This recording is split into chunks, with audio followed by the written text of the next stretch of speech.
Yo, yo, yo, what's happening? What's happening, everybody? Welcome to another episode of Big Daddy's House. Hold on, I'm adding here.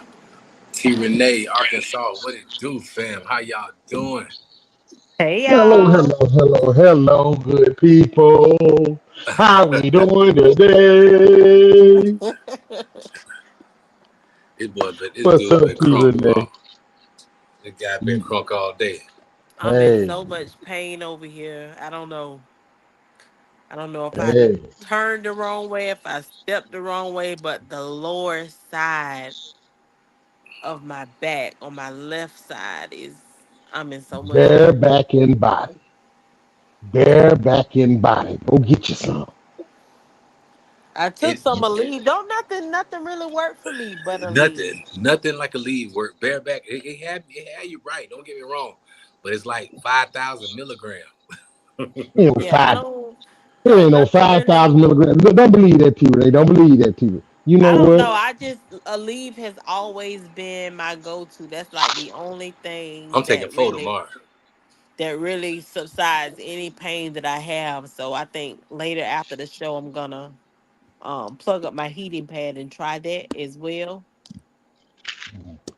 But Did I'm you see just 5,000 on there? I see 500 Hey, milligrams on there, sir. hey, listen. I know you used to doing the podcast thing, but you can't be promoting other things on the company on camera like that. You get banned. Oh, I didn't even know we was already Uh, live. yeah, we damn near live. hey Odell. What We up, are though? live. Hey, It's we yo. a minute and 48 being live. Yes, sir, man. It's tonight's I thought we Thursday, were still man. backstage just talking. Tonight Thursday, man, is like I finally got my last letter, my onboarding letter from the job, which I feel amazing about. Picking out a bed today. I finally found the bed that I want. I'm just tired, man. Really, really tired. Like, kind of just just can't wait to get in that space if I'm saying it the right way. I don't know if I'm making sense with it. You know what I'm saying? It's Yeah, all perfect, good, man. brother. It's all good. I'm glad you finally got that on board and let Lord Jesus, I got tired of hearing about this email. Man, when I'm gonna get this email? Man, when I'm gonna get this? I got tired of hearing about this email. You know, like Miss China always say, you got to stand still and know. Sit still or stand still. Stand still, sit still, it's all the same. Don't be Yeah, yeah. trying to comfort No, me. I was. Everybody think I'm trying. I mean, I'm just saying, sit still or stand still. Which one? I mean, I'm You just got to saying. stand still. Arkansas, Stand still and know. Arkansas, I know you talking about you. You try to say front flip today. You were saying front for flip. You were saying, Oh, I know you. So you just gonna try to come for me out? yeah, You yeah, gonna try to yeah, come for me on the back end today, huh? yeah, Oh You gonna yeah. try to come yeah. for me on the back end? He got What's offended up? last Oh, night. I told Arkansas, I said, don't get like that because we catch everybody. Don't just be me catching them. We catch them all. Tell him he got to know. she would never even let me finish my statement last night before she jumped on me. Momental. What it was? See, Monumental. we Monumental. we we not. Why y'all bring up old shit? Man, real deal. How's everybody doing, man? I am doing great, man. I've been in good spirits all day. I've been happy. I've been in good spirits all day long. It felt good to get out today, go into the office a little bit today. I had some paperwork I had to turn in. It felt good to go in and for everybody to see me and to know I'm getting prepared to go back to do what I do best come August. Come August. So hey, I've been in good spirits all day. What's up with you all day, all day? Oh there? I'm good, B. I'm good, man. I slight hiccup on one or two things, but it didn't hinder anything. But the other thing that really came to light for me today that I'm really, really happy about is I went to the eye doctor today and they basically was like, you're one of the few patients that we've had that knows you have a problem and actually pick it out to see exactly what it is. And they basically was like, my vision is perfect. They love my vision. I only have astigmatism, and in about 10 days, I'll be wearing a brand new pair of glasses, man. So, you know, it was a good feeling to know that somebody was like, you pay attention to the little details, man. And there's very few people that does that in life. And for you to check that and be on that, because they basically was like, with my glasses, sit straight, everything is fine. If it tilts a little, it throws my vision off. And I told them, I said, I feel that sometimes. And that's why I'm always switching and moving my glasses. And it was like, nobody really pays attention to stuff like that. So I really had a pat on the back today just to let me know that, you know, what I've been doing my whole life is actually a good thing and not a bad thing, you know? And it was a good feeling. It was a good feeling today. So mentally, there was nothing that could have routed me up today, because God just let me know that everything gonna be all right now. That's what's up. That boy Joe, what they do, guy? What's going on, family? How's everybody doing today? Hey, Joe. We're here, we still living. Checking Yeah, in, bro. yeah. How you? I'm okay. I'm all right. How was your day today, brother? I went to physical therapy, man, and he bent my arm in a new direction today, and that was And you saw your favorite auntie.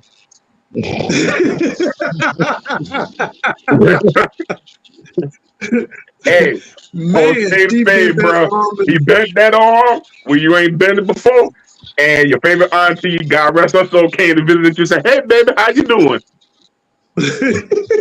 yes. Okay. It was like, wait, lady, wait, lady, wait. Lady, take it easy.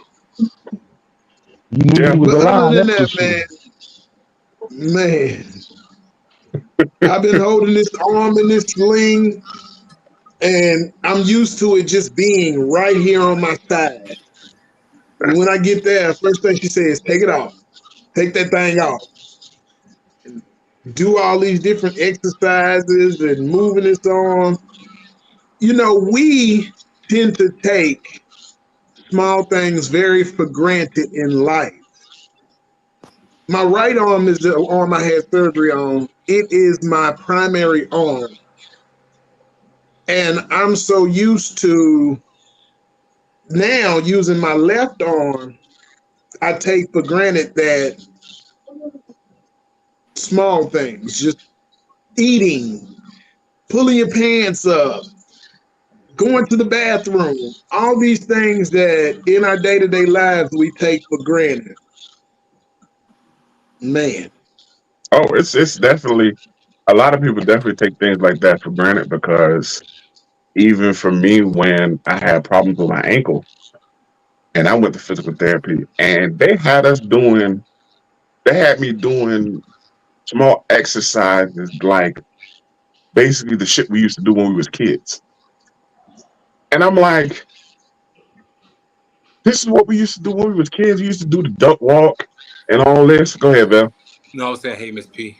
Oh, and it was like, you know, you see the little, that's why you see the little things you like, dude, I used to do this when I was a kid, bro. Now I'm doing it as an adult, trying to get motion back in my legs, or, you know, and it's like, wow, yo.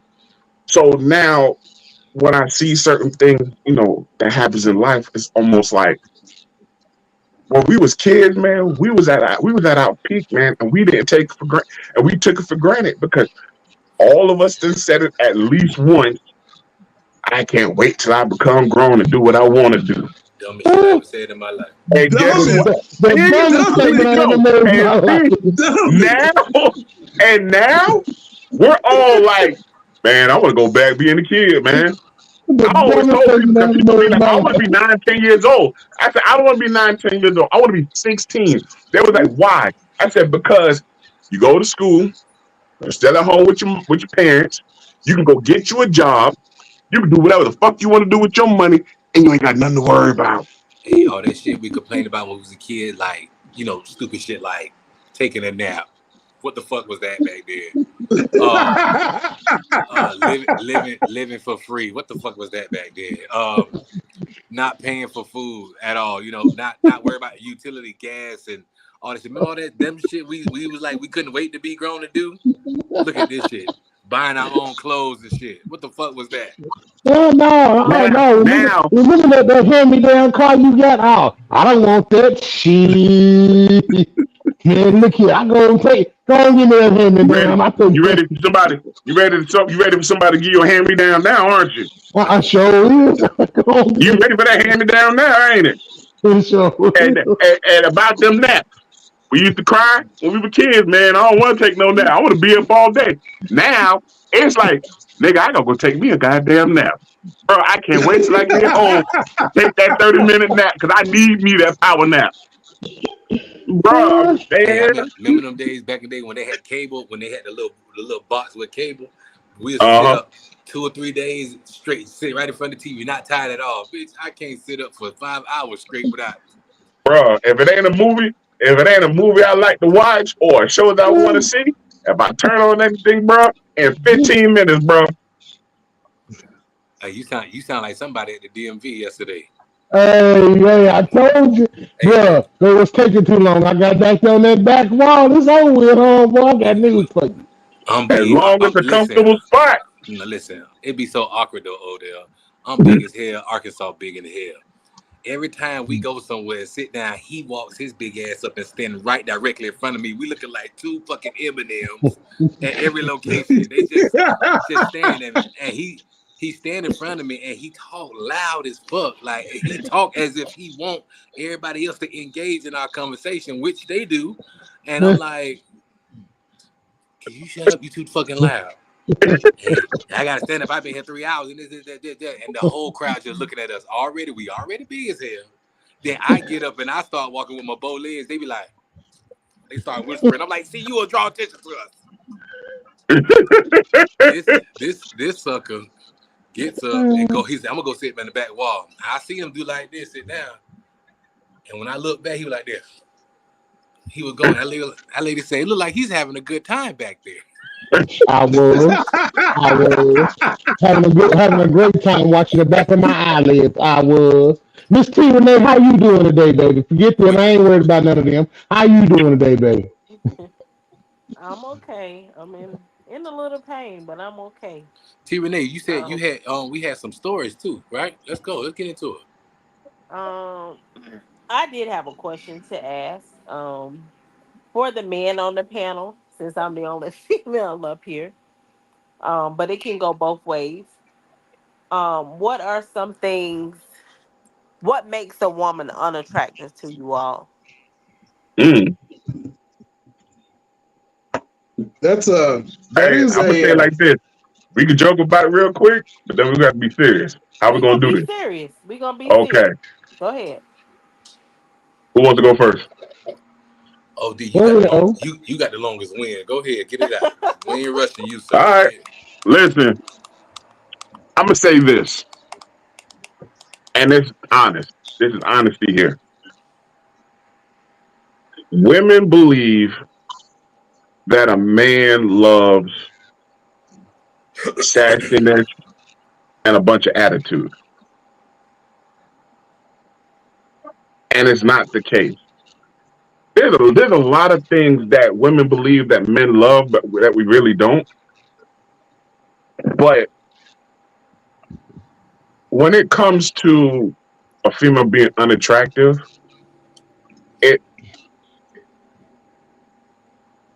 there's no right answer for it, to tell you the truth, because there's a lot that can be picked at. Every man has their own preferences, so that's right. That's a broad spectrum. So give your perspective on what's unattractive to you. Right. Now, for me, because I can answer that question, for me, it's definitely back talking instead of taking accountability. Always feel like you can always take care of everything when you know you can't. And feeling like because you're a woman, your attitude doesn't mean anything. And what I mean by that is nobody's telling you to just be docile and don't speak your mind. But when you want to come out the side of your neck off of something trivial like I'll be home by 11, I show up at 11:30. Now you want to lose your mind and want to start talking all reckless. Did you even ask what happened? I could have been caught in the traffic. I could have been caught in the traffic light, or an accident happened, or whatever the case may be. Now, I'm not saying all men have the right answer for that question because sometimes men out there be doing some wild shit too. You know what I'm saying? We ain't perfect. But every time you ask a question or you want to talk to somebody, you always got to have some sassy ass attitude about every little thing. You really think your dude really enjoys that? If I want to hear somebody have an attitude and always talking shit to me, guess who I can hear that from? My mama. Hey, My we got mama. one of those. And guess what? We can't do nothing to our mama. So we have to sit there and listen to that. But we're not supposed to sit there and listen to that with y'all because, see, at the end of the day, even if we tried to even get an attitude, who the hell you think you talking to? You ain't going to be talking to me like that. You ain't my daddy. But yet you can do it to us. And that's just a small part of the list. Who's So next? I mean, I'm gonna back up what O said, but I mean that thinking that that want to be a boss and in control, but also want to be pampered and taken care of. Which one is it? I don't. I got to know which one it is. Which one you want? I can't let you have it both ways. You gotta. You gonna run it or you ain't gonna run it. Which one it is? I gotta know which one. I can't keep going in between. I need to know where I'm at. I mean, if you want me to let you run it, I'm gonna let you run it. I ain't shoot. I'm gonna sit back and let you have it. If you want me to take control and you want me to run it, then hey, guess what? I got that too. I can do it that way too. But if I tell you to sit back, I got this, then guess what? Don't ask no questions. Because if I tell you a duck and pull a truck, just shut the fuck up and hook it up. Whoa. Also, and the other thing is, and here's another thing before Joe go. Last time I checked, none of us is bald head and lead a super team called the X-Men. We can't read your mind. No, no. I cannot telepathically know what you was thinking. I'm sorry. That is not within my purview. God did, he blessed me. He did bless me. He didn't bless me like that, though. Thank you. Joe, All righty. My number one thing is desperation. I cannot deal with a desperate woman. And what I mean by that is a woman that just does whatever she can to keep a man. Because that means you'll do anything.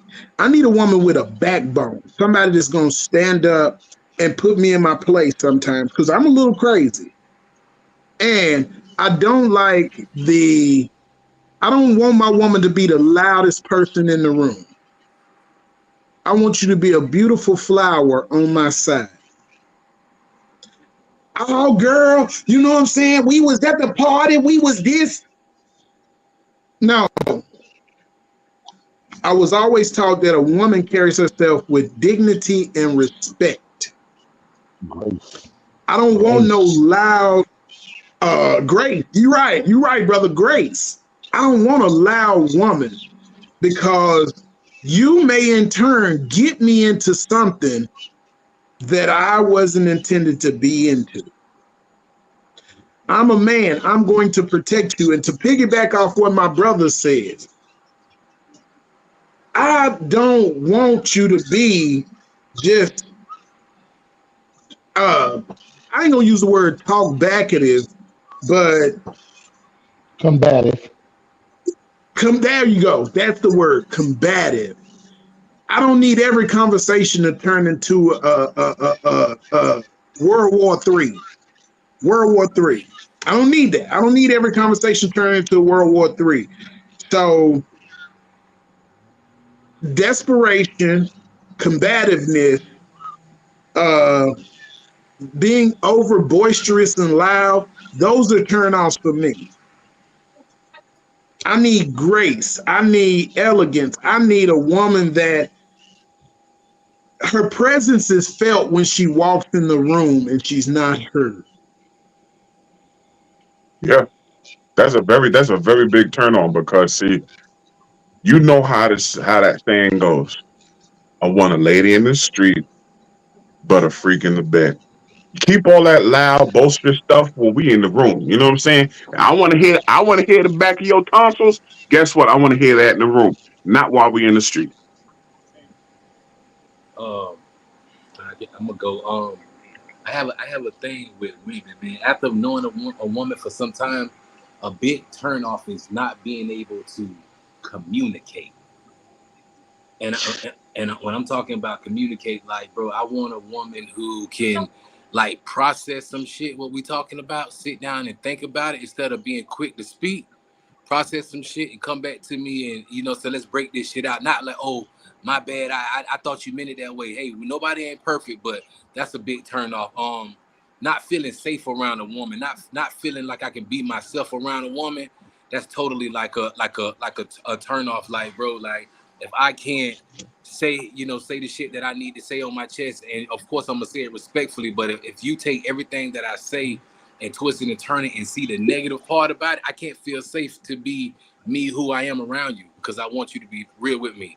And I like the joke a little bit, but I hate I can say, hey, I dislike a woman that always like to joan on people or pick at people, or you know what I'm saying, always got something or worried about what the next person doing. Listen, bitch, ain't none one of us perfect in this world.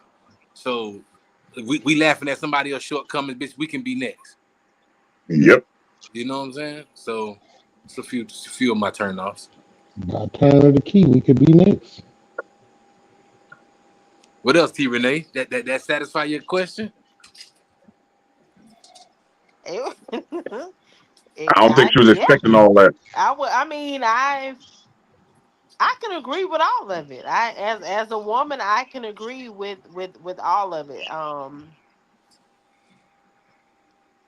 That's I can't say I'm taking accountability for it all, but I mean, as a woman, I would take accountability for it because those are some things that could be major turnoffs. And it's the same thing. Same with a man. Right. Same with the man. All those things can go towards a man. I don't. What are I your turnoffs for men? I was gonna say Sorry about that. turn off for me is I'm gonna say laziness. I don't want no lazy ass man. I don't. I don't want a lazy man. What do you mean by lazy? Lazy as in um just not wanting to do anything. Um as far as meeting me halfway around the house or never wanting to do things. Now I can't really say like never wanting to do things, but lazy as in just don't have no get up and go. I'm gonna say that. You just don't have no get up and go about yourself. I don't want that. I Okay. don't because Miss P say she agree. I I I work a job. I don't own a business or anything, but that in the days to come, eventually I will. I'm gonna speak that into existence. But um, I'm gonna go out and get it. That's just You, who I am. you know So a beautiful thing when it comes to relationships and people. Let's talk about. I'm gonna see some good things, T. Renee. I'm sorry. A perfect balance is like so key in a relationship. You got she or he might be the hustler, whoever it is, or the hustler, and you got that one that worked that 9 to 5, and their schedules work perfect for each other. You know what I'm saying? And they make it. They not making it all come. They not making all ends meet, but they getting it done when it's time to get it done. You know what I'm saying? And the outside noise are none void. I mean, none and void, and they don't care about what the family members got to say. And that's a beautiful thing when people, what they call this, one accord. That's what they call it. One accord, balance. Like you said, it's balance. Yeah, when you're on one accord and you guys understand that, hey, this week Joe ain't got it, but you know what I'm saying, next week his girl got it, and okay, next week both of them got it at the same time. So, you know, in the relationships you have to delegate duties with who gonna do what certain times. I understand the man supposed to do this, but if the man don't got it, but you see the man can get it and he's trying, or you see she can do it and she's making the attempt, sometimes you got to allow grace in between with your people, with your person. You know what I'm saying? Right. What I go ahead, T. Renee. I ain't mean to interrupt you. Oh, I'm sorry. That's No, go ahead. that's just pretty much like you said. It's balance. If what you can't do, like it goes back to the gender roles. You know, like people were saying, a man's role in the relationship is the man paying all the bills. That's not true. That's not true. Because just like you said, if there's somebody that works and makes the most money, you do what makes you happy. You do what you see fit. You do what's gonna make that relationship work, regardless of what people say, regardless of what statistics says. You know, that's how you build that relationship. If I ain't got it, I'm gonna make sure we got it because I'm gonna go. I mean, if you don't have it, I'm gonna make sure we got it because I'm gonna do that. I'm gonna hold us down. And then when you do it, you know, because it might be a time that I can't. Then you come around and you do whatever you need to do to hold us down. So I don't believe in gender roles. I don't. I don't believe in that a man should pay all the bills or that 50-50 or that 70-30. You do what makes it work. And I always say that. I always tell people all the time. And every relationship I've ever been in, I always say this all the time. You know what? My main thing is, and what I mainly need from you is, where I'll fall short at, I just need you to pick up. That's all I need you to do. Where I fall short, I need you to pick up. That's all. That's all I need you to do. And I mean, and when you come in, you come into a relationship on the man side or on the female side, talking about, oh well, they need to do this or they need to do. No, hold on, wait a minute. First off, what you bringing to the table? What you bringing to the table? Because I can straight up say, hey, well, I fall short. I just need you to fill in. That's all I need you to do. What you bringing to the table? Hey, he need to do all of this or she need to do all. No. Because if you can wash dishes, I can wash dishes. It's just that simple. I mean, it is what it is. I think when you dating people, we should create this new rule with like no social media for a little bit, no outside noises when dating somebody, and really get a chance to court that person. You know what I'm saying? Take those time. Like literally. What is that? Like literally court this person. Like we're gonna instead of us going out to eat, we're gonna cook at home. We're gonna learn each other. I want to see how you keep your kitchen. I want to see how you do laundry and vice versa. But it can be done. Y'all saying it can't be done? Like we No. Let me tell you something. Go ahead, Tim. Go ahead, y'all. Go ahead, y'all got it. I'm gonna say it like this. Everything Val said, you don't understand how much men needs that.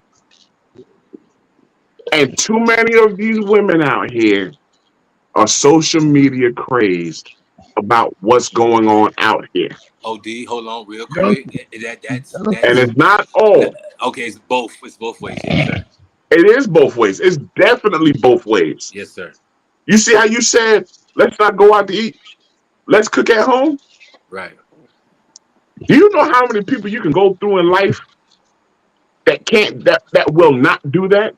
I don't want to cook at home. Why would I want to go cook at home? Why can't we go to such and such? Hold on, go ahead, Saul. You know how many people they can't cook. Not even don't want to cook. They can't cook. Hold on. That too. But it's not even that. If they don't have microwave in the kitchen, they can't do it, brother. I'm gonna tell you, ain't no microwave in there, they can't do it. But if you can't cook, you order something and have it there, and then you guys just sit and mingle amongst each other. You know what?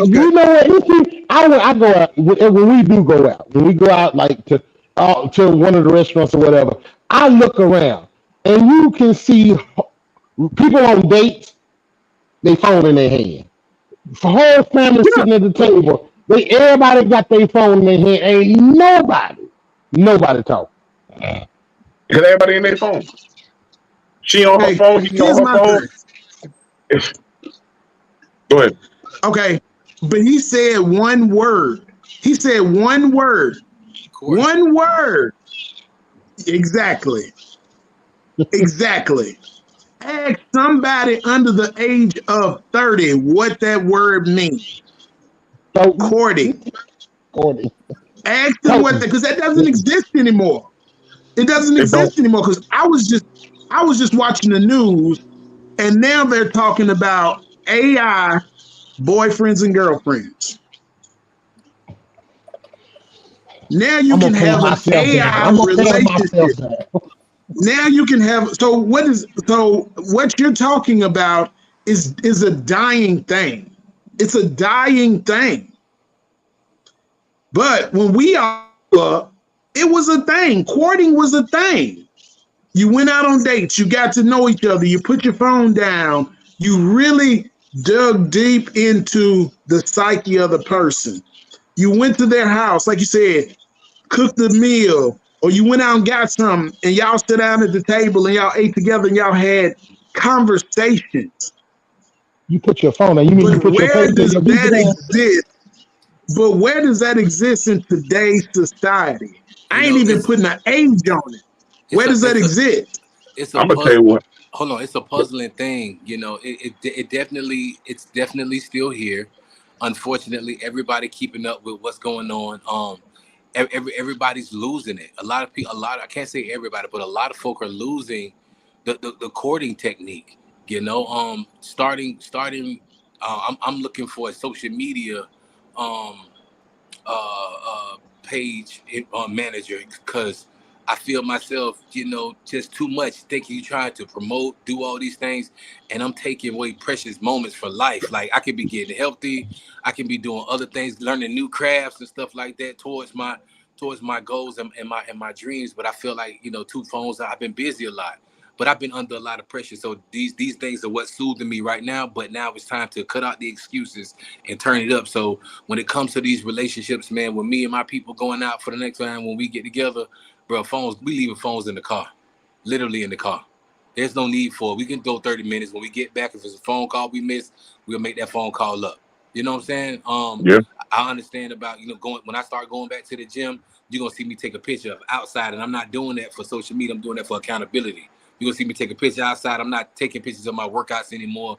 None of that shit. You know what I'm saying? At the end of the day, you are in charge of your own destiny. But when it comes to meeting somebody, bro, we have to really pull back some of these traditional ways and start implementing those things into our dating habits, because this pool is shallow.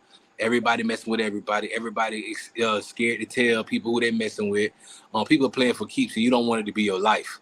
You know what I'm saying? So it's time to get back to some of these traditional ways of meeting people. And it's okay to be a social media influencer, but not when I'm trying to know you. And that's the It whole starts thing. at home. It Yeah. starts at Start home, that though. home.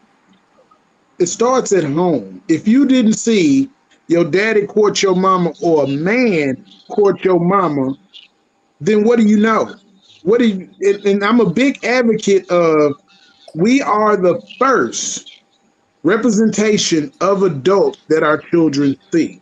We are the first representation of adults. So if you're out here you're a man, and you're out here treating women bad, then and you got a daughter, that's what she's going to see. Or if you got a son, he's going to mimic you. If you're a woman and you got two or three men running in and out of your house, or every man is a bastard or a son of a bitch, or I'm trying to get in his pockets, or I'm trying to get this and I'm trying to get that, then what do you expect your daughter to do? Now I know in small occasions some children do the opposite, but more times than a few, the children follow in behind you.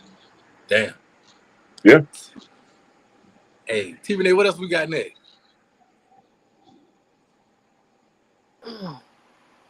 I had another question, but I lost my train of thought. But another question that I had was grief. I don't know if anybody's ever dealt with it, but like, what are ways that you deal with it? I'm gonna I'm go gonna first. go ahead. Oh, I can't say that I deal with. Well, I deal with it, and it's just like something I just like every day to day. I just deal with it. My dad has been um gone for 10 years now. Well, October will make 11 years. Um, and that's like I didn't meet my dad. I don't know if you guys, well, y'all don't know the backstory. ODL, I think you were here when I told the story, but I didn't meet my dad until I was 22. I'm 42 now. Um, and we didn't, like I said, I knew of him because of what people said. You know, no one ever had anything bad to say about my dad. But I physically met my dad when I was 22. I was a bit rebellious in the beginning, but over time we built a relationship. Um, and my dad became like my best friend. He didn't miss a birthday. He didn't miss Mother's Day. If I needed him, he was there. Um, and probably like some months before he died, I exchanged some words. They weren't the best choice of words, nor were they the nice choice of words. And I just never had a chance to I never had a chance to apologize. So, um, Mm. people say time heals all wounds, but it never gets easier. And it's always a tough situation for me. Um, During the month of his death anniversary, and when it gets closer to his birthday. So like right now, I'm dealing with it. But I know as time draws near, his birthday is August 15th, it's really gonna put me in a place where I don't wanna be. I don't wanna be down. I don't wanna be depressed. But how do you guys deal with grief if you've ever dealt with it? Man, I I'll lost go my because wait, hold go on real ahead. quick. I lost my mom at 99 with AIDS. I saw my uncle die with AIDS. I saw my grandma die with AIDS. I saw my auntie die with AIDS. I seen a lot of stuff, man. And um I was frying chicken in school and traded at Jocko. Go figure, my big ass frying chicken. And they came in and told me my mama died. I cried for a little bit and went in there and fried that chicken for that banquet. And I don't know if I ever grieved properly from that. My uncle, we shared the same birthday. I didn't know that until he actually died. My auntie KK, she was the glue between my daddy and me. I didn't know my dad until I was 19, but she always kept me and took me around, and so it was hard, man. It was hard. Um, my grandma Daisy, I walked just like it, like she was my rock. She gone. It's like I don't know how to grieve. I don't know when to do it. I see a lot of people losing family members left and right. I never comment on their posts because I don't know what to say. I hate to see someone pass away, and the first thing people doing like you messed the city up with this one or this and that. They go put up people pictures without family members' permission, and they start I remember this and that. Now I hate to see those type of things, man. So when it come to grieving, I don't know how to do it, but I know I hurt for my mom. I know I miss her. You know what I'm saying? Because I was one of the ones that was counted out. You know what I'm saying? Education wise, I wasn't there. She wasn't at no PTA meeting. She wasn't there with homework. You know what I'm saying? She wasn't there at all when it came to that shit. And I had to learn a long time ago. She was dealing with something because I hated her for a minute. She was dealing with something. Now that you older, you understand, man. People handle shit a different way. So when it comes to grief, that's a word that I can't really explain. I just know that I don't know how to. I haven't coped with it properly. I'm done. Grief put a lot of people in different states of mind. And for me, when I first dealt with grief was when my grandmother passed when we was freshmen in high school. And it's a transparent moment for me. So my mother would always go, we would always get home from school, and my mother would go over and take care of my grandmother. So one particular day we went home, mother dropped me and my brother off, and she went over to go take care of, my grandmother. So at that time, my mother was married, so she called her ex-husband, and she basically told him to bring us over there because she had passed away. But he didn't tell us. So he was like, all right, we're going to go to your grandmother's house. So when we got there, I pulled up to the house, got out the vehicle. My cousin's ex-husband was there. And I'm like, hey, man, what's going on? And he just patted me on the shoulder, and he just was like, hey. So at that time, I didn't really understand what was going on. And when I walked into my grandmother's house, felt this aura of absence. And I'm trying to figure out what's going on. Made it to my grandmother's room. Aunt's on the ground crying, my mother's crying, my cousin's crying, and I'm looking at the bed. But as I'm looking at the bed, I'm trying to figure out what I'm looking at because my grandmother wasn't there. It was like, it was just a shell. It was a body, but I didn't see, like, that's not her. And when I realized what was going on, I just couldn't stop crying. So for me, grief tends to take on different forms for different people. Somebody could just be sitting in the corner and they just bust out in tears. Somebody can bust out in anger. As you say, as Bell just said, he doesn't really understand or know how to deal with it. He's not really understanding his particular type of whatever he's going through. That could be his grief because he just don't know how to deal. And it happens for everybody. So my biggest thing has always been when somebody is grieving, especially when they lose somebody near and dear to them, whether it's a parent, a cousin, brother, sister, auntie, whoever they're close to, you have to understand that their grief is going to be dealt with differently. And all I can say is be there for that person. Because being there for somebody that's grieving means more to them than a phone call, talking, having fun. You don't have to say anything. Just be there. So it's weird. Joe. I'm with you. I don't really know how to deal with grief. In my life, certain things have happened, and I had to put myself in positions to where I really couldn't feel it. Damn. I had to be the person. My brother died.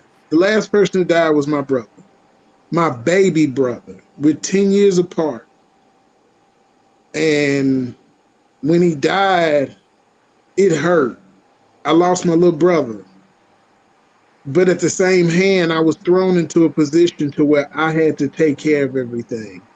So grieving was, I cried a little bit. I was upset a little bit. But that was about it. And that's happened multiple times in my life. So dealing with grief is a moment thing to me. It's the moment, and I have to keep moving. And as a 45-year-old man, yes, it has affected me a lot. It really has. It has affected me a whole lot. And I almost was like I didn't have anything to say because it's grief is something that I just kind of I kind of just, man, I'd rather just move on past it because it's a sore spot because I have to transition from grieving to now I got to get arrangements. I got to do this. I got to do that, and it's happened multiple times. So it's like I'm with you, Vale. I really don't know how to grieve.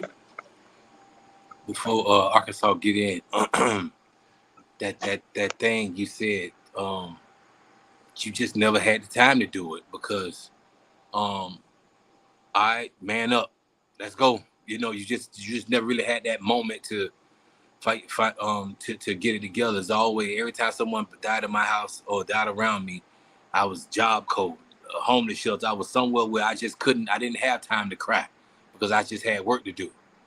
Odell, we share the same story. My grandma, we was in seventh grade. We was in seventh grade, Pompano Middle. My grandma died, and my mom thought it was the best thing to take us out of school to bring us to her house to see her in the bed with her hand froze like this.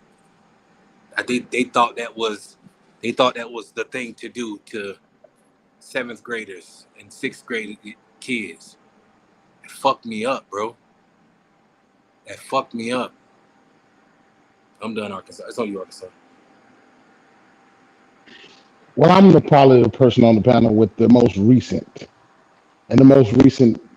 grief there is, and because my mother just passed away.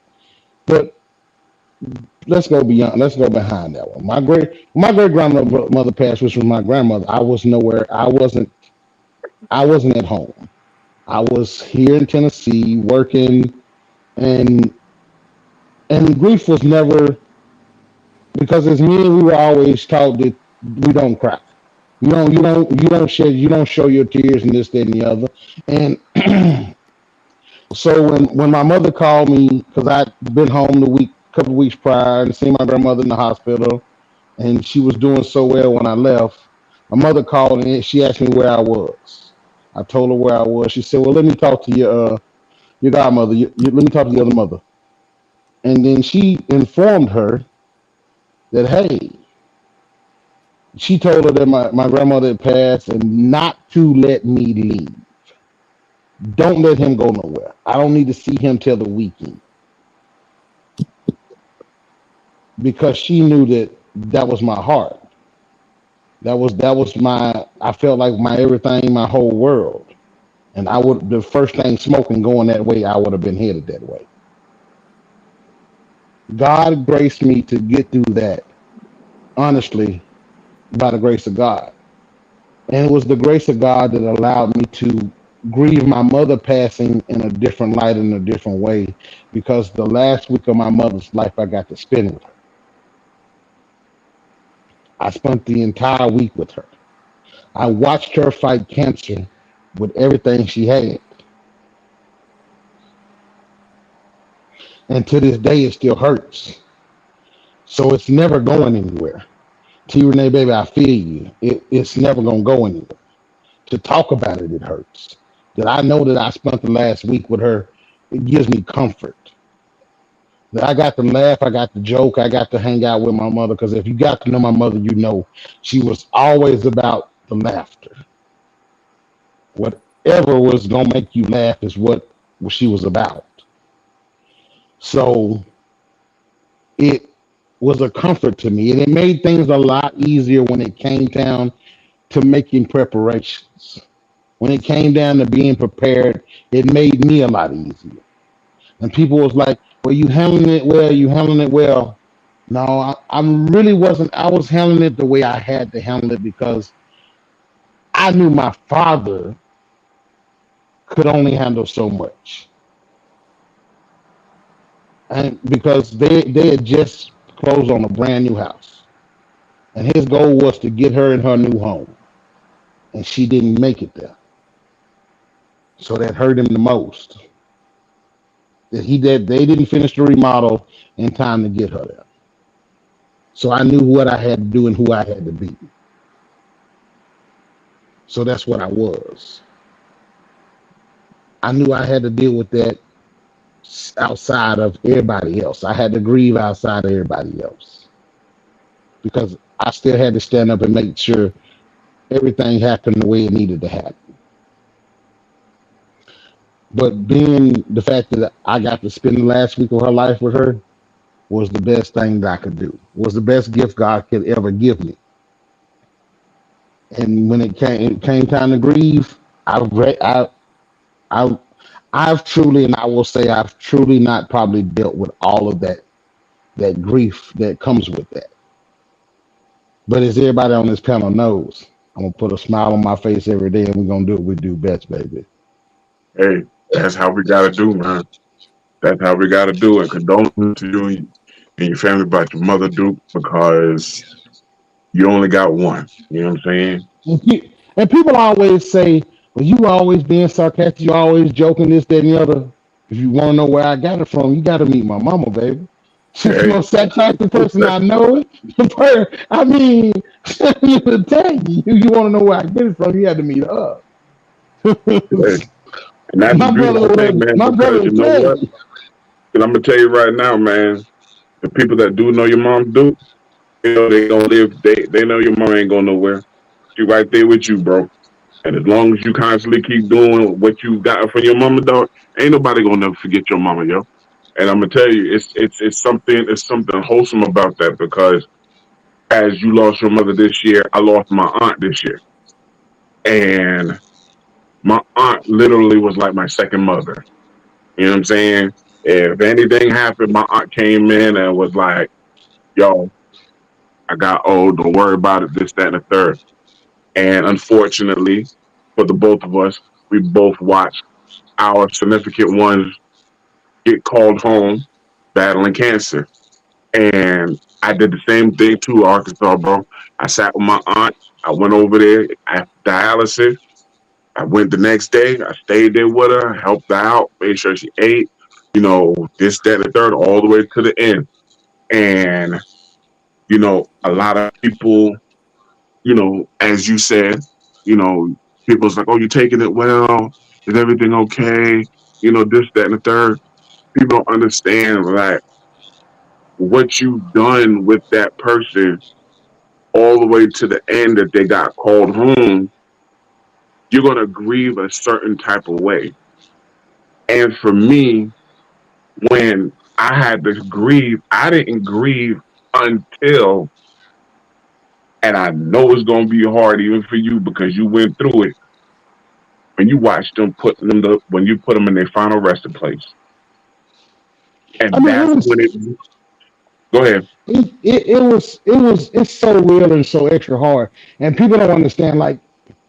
It's hard. Like when I'm sitting still on the couch or something, it's hard for me to look to my right Hmm. because my mother's final days and final hours, I was at her house and I was sitting on her couch, and my mother's bedroom was to the right of the living room.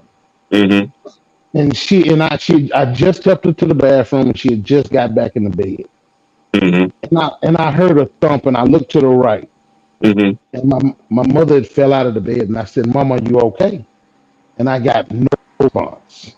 Hmm. And from that point, I went into panic mode. But I knew in my heart that it was over with Yeah. because I started CPR, and I knew in my heart that it was over with. But Hmm. I knew I couldn't. At that moment in present time, I still had to be who I am. Yeah. And a lot of people don't understand the amount of strength that God gave you for that because you could have just went into panic mode and just zoned out. Yeah. You know what I'm saying? But you knew you had to come back and make sure everything was everything. Yeah. And that was the same thing for me. Like I went and day by day, you saw the decline, man. You saw the decline. And that's what gives me, and I will tell some people right now, that's what gives me the energy that I have and the faith that I have in the somewhat of assurance and loyalty I have to the people that I work with and I work for. Because Hmm. everybody I work with and the people I work for said, don't worry about nothing. Whatever you need, we got you. Take all the time you need. We'll do whatever you need to do is what we here to do. It's a beautiful So thing, man. So Hey, yeah. it's like I said, it's always one of them things. I see Miss P. I don't got my glasses on. I saw something about 10 years with your dad passed away. It hurts like hell, and also your brother. It's a lot of things going on here, man, and I pray that everybody can get in that space to where it probably ain't gonna get easy, but you know what I'm saying. It don't hurt as much. I believe in one thing, and I believe in God, and I know that when God call you home, He just need more soldiers for the war. So that's what helped me be a little bit more comfortable with my mom being gone. I just like he just needed her. Here her flesh wasn't good here, and he needed her spirit. So that just keep me motivated, that keep me afloat, that keep me going along this journey, man. But this is another episode of Big Daddy's House.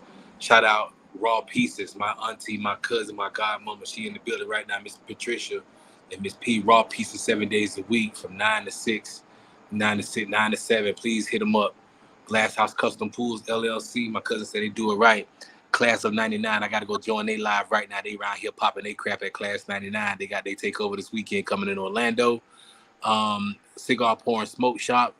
My brothers, my family. I can't forget about the Golden Jew. The Golden Jew. He practiced law. He told me practice all over the state. So if y'all need a good lawyer, wrongful death, slip and fall, anything happen to you, hit up Scott Sobel, attorney at law. Guarantee he's the man. Syllabee's Kitchen. Thank you so much for being intentional with Syllabee's Kitchen. Anybody else I forgot? My cousin Curtis and everybody who support us. Thank y'all, man. This has been another episode of Big Daddy's House. I got to get out of here and get over there to the Class of 99 event. We love y'all. Stay tuned. Stay positive. The studio will be up and soon. Good night, everybody. Good night. Good night.